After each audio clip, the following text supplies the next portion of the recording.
Mark Henderson y ya fue invitado antes, y él habla sobre ir al tribunal del cielo. ¿Puedes brevemente describir eso? Sí, yo creo que hay una dimensión espiritual llamada el tribunal del cielo. En Daniel 7:10, el juez se sentó y los libros fueron abiertos. Y creo que es la tercera esfera de la oración. Porque cuando Jesús nos enseñó a orar en Lucas 11, dijo debemos acercarnos a Dios como padre y amigo. Pero en Lucas 18 agrega, acérquense también como a un juez. Cuando nos acercamos a Dios como padre o amigo, es una relación profunda e íntima.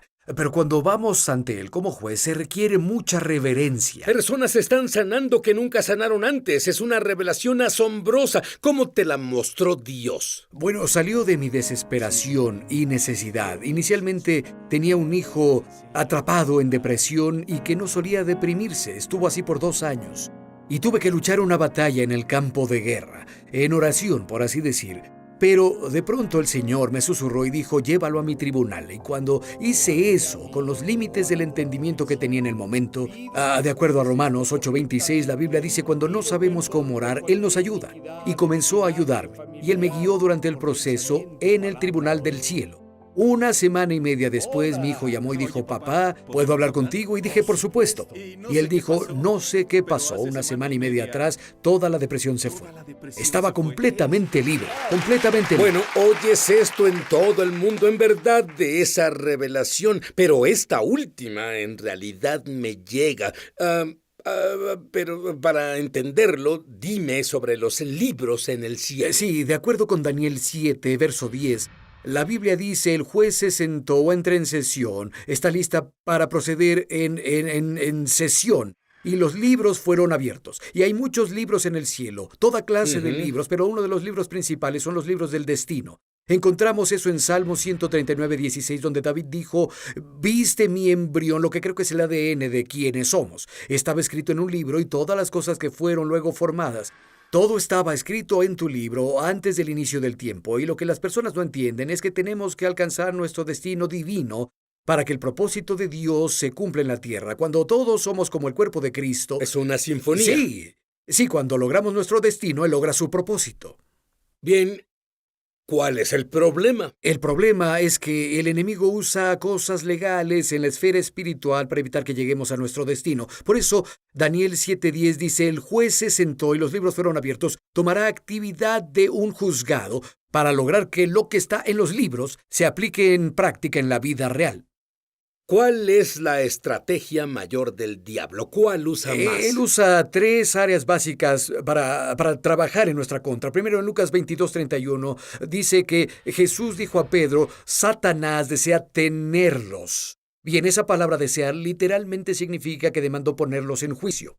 Y Satanás estaba consciente de lo que era el destino de Pedro en su libro y que usaría un juicio o un alegato legal en un tribunal para negarle su derecho a tener eso. En otras palabras, él diría ante Dios, tengo evidencia que descalifica a Pedro para su destino. Y Jesús tenía que saber cómo entrar en el tribunal, responder las acusaciones para que Pedro tuviera lo que Dios había ordenado para él y pudiera caminar en el destino que Dios tenía para él. Y hace lo mismo para todos. Tú explicas que hay maldiciones que son del linaje. Si alguien tiene una maldición, dame unos ejemplos de lo que puede ser una pista de que hay una maldición operando en su vida. Lo primero que una maldición hace es crear una mentalidad errónea. Digámoslo así, pensamos incorrectamente sobre nosotros. Tal vez porque hay una maldición de pobreza en la familia y piensan con una mentalidad de pobreza. No creen que Dios quiere que prosperen. O hay una enfermedad en la familia, o hay depresión en el linaje, o hay asuntos de ira en el linaje, y moldea y cambia la forma en que nos vemos. Y una de las primeras cosas que una maldición hace es crear una mentalidad, y cuando esa maldición se rompe o se remueve, entonces somos liberados de esos pensamientos erróneos. Tú dame tu definición de una maldición. Yo llamo maldición a cualquier fuerza espiritual que sabotee nuestro futuro o éxito. Pues no sé cuántas veces he vivido mi vida antes de descubrir esto, que puede parecer que estoy a un paso de avanzar. Solo que no pasa. Y veo este patrón repetirse una y otra vez, y eso siempre es una señal de maldición. La repetición de un patrón una y otra vez. Hay una maldición operando en esa situación. La Biblia dice en Proverbios 26:2, la maldición nunca viene sin causa.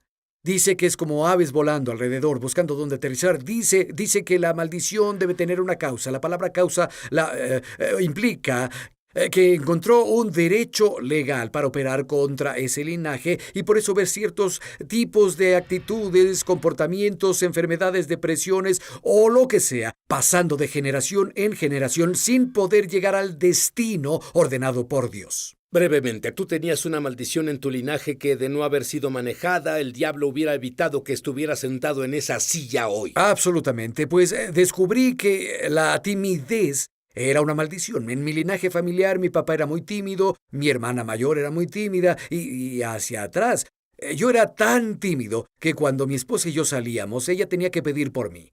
Ella tenía que hablar con los meseros. Es difícil de creer. Lo sé.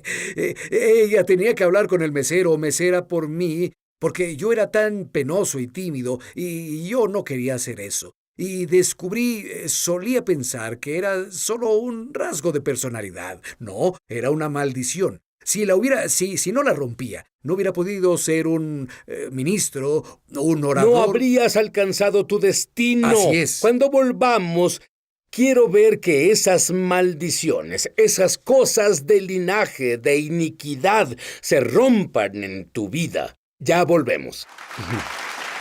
De iniquidades, estas maldiciones que se van heredando. Sí, cuando digo eso, cuando lidio con la iniquidad, enseño que hará 4 cosas. Número 1, le dará al enemigo derecho de tentarnos en cierta área. Lo diré así: si hay iniquidad en el linaje y alguien se dejó llevar, verás esa tentación venir y comenzar a trabajar en un linaje familiar. Bueno, ¿son como adicciones? Sí, de hecho, todas las fortalezas, creo, están conectadas a asuntos inicuos en el linaje. Eso es lo que los hace tan fuertes.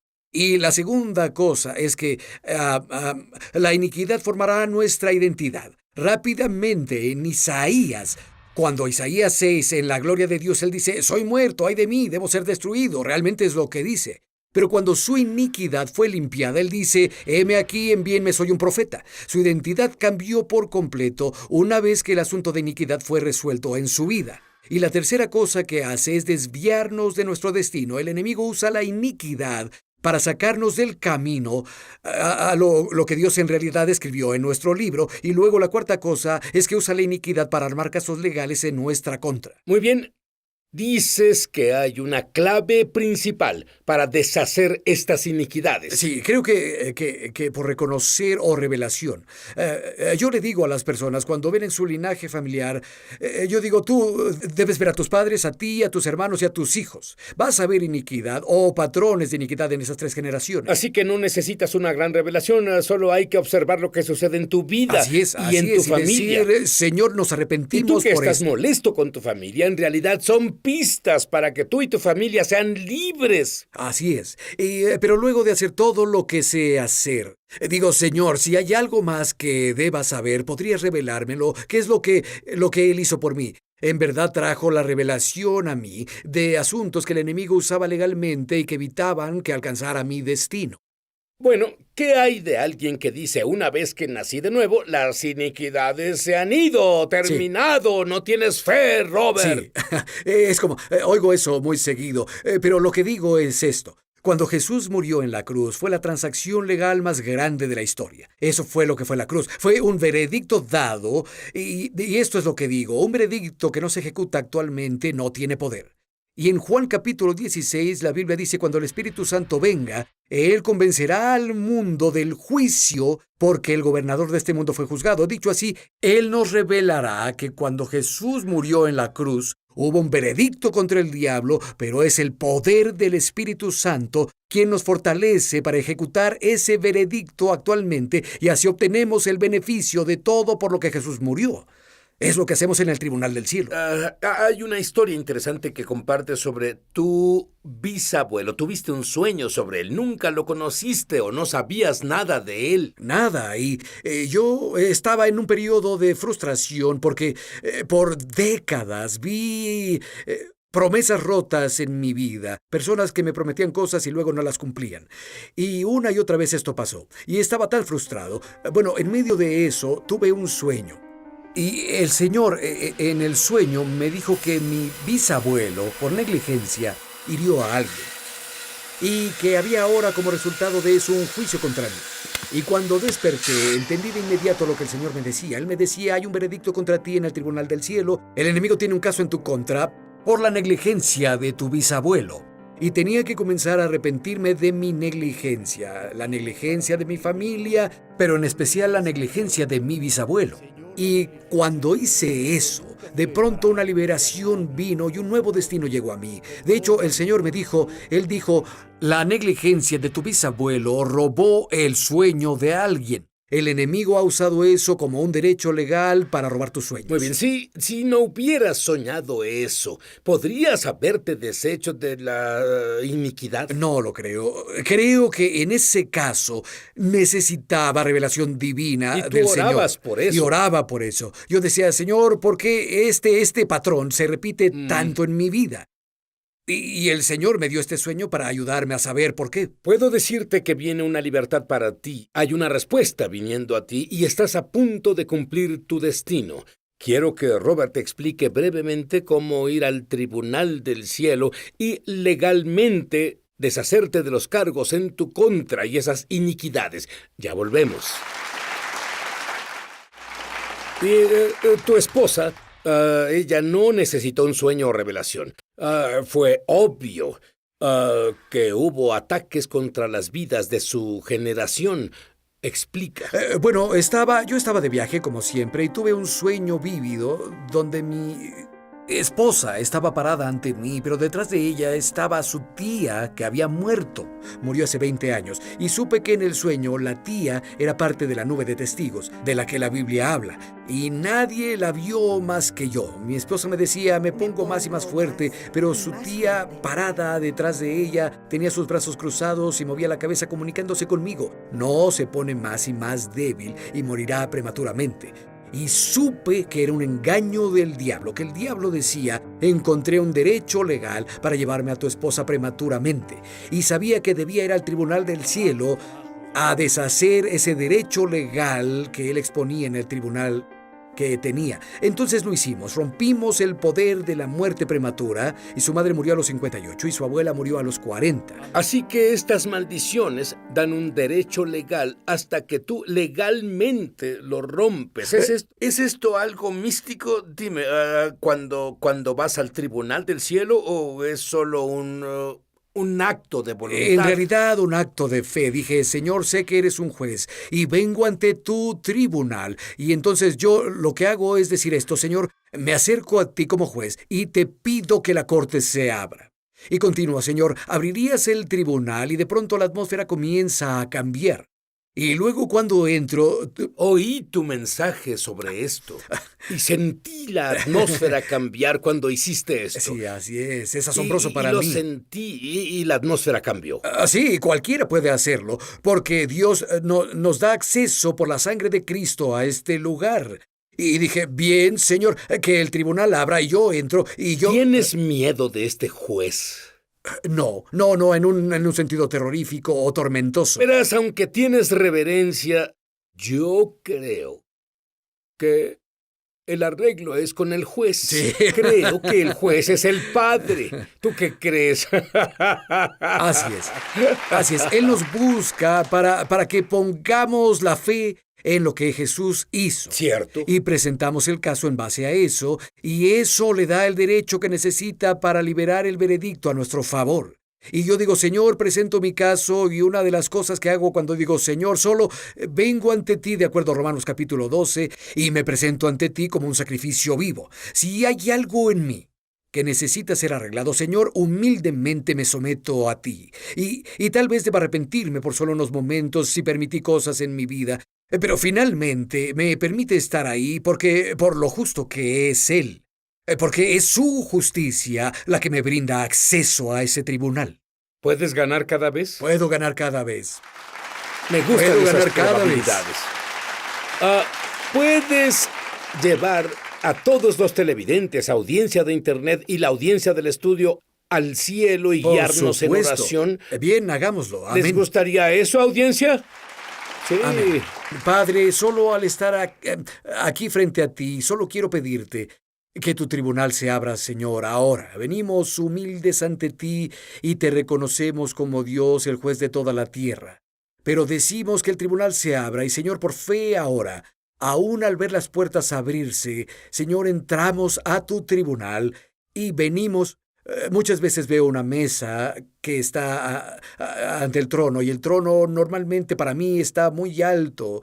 Nos veo ante el trono en esa mesa y, Señor, estando aquí, solo decimos que si hay algo en nosotros que te desagrada, permitas que tu sangre limpie eso ahora mismo. Ahora mismo. Y, Señor, estando aquí, quiero pedirte que cualquier pecado, transgresión o cualquier iniquidad de nuestro pasado que el enemigo esté usando para presentar un caso contra nosotros, podrías tú, de acuerdo con Colosenses 2:14, podrías hacer que cada acusación en nuestra contra, que no sea contraria, sea quitada del camino por quien eres y lo que has hecho en la cruz. Señor, te agradezco por hacer eso y que todos los que nos ven ahora, que todo caso en contra de ellos, te pido por la sangre de Jesús, se descarte y se remueva. Y, Señor, ahora que sus peticiones y sus destinos sean sellados y asegurados y se vuelvan realidad para ellos. En el nombre de Jesús. Te agradezco por hacer eso. Amén. Amén. ¿Sabes qué, Robert? Parece tan simple. En realidad es tan Lo simple. Sí, en realidad pues cuando estás ante el Señor y tienes más tiempo, puedes decir, Señor, es como una relación con Él. Pero ¿qué tal si no veo el cielo, no veo la mesa, no veo el tribunal?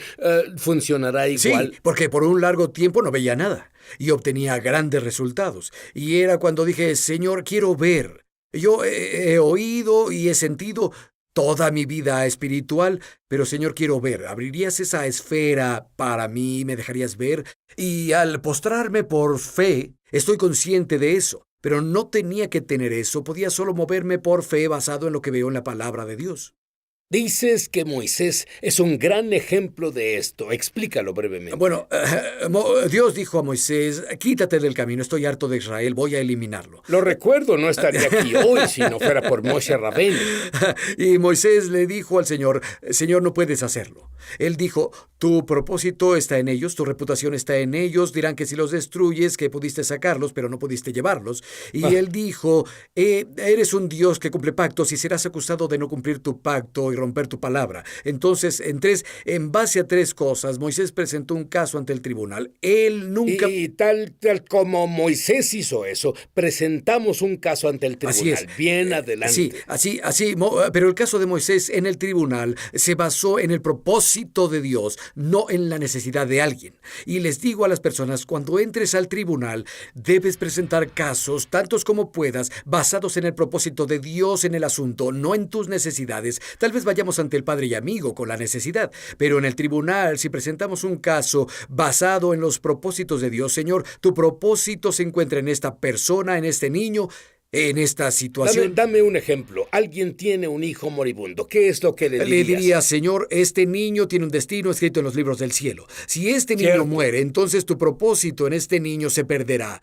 Así que te pido, Señor, por favor, levántate y emite un veredicto para su sanidad, para la liberación de la drogadicción, que sea liberada de la rebelión. Señor, deja que estos poderes se rompan o perderás tu propósito en este niño. Así es como Moisés se dirigía a Dios. Yo oro en el nombre del que está sobre todo nombre, Yeshua HaMashiach Tzidkenu, Jesús el Mesías, nuestra justicia, que tú vas a cumplir tu destino y que ninguna maldición va a prosperar en tu vida.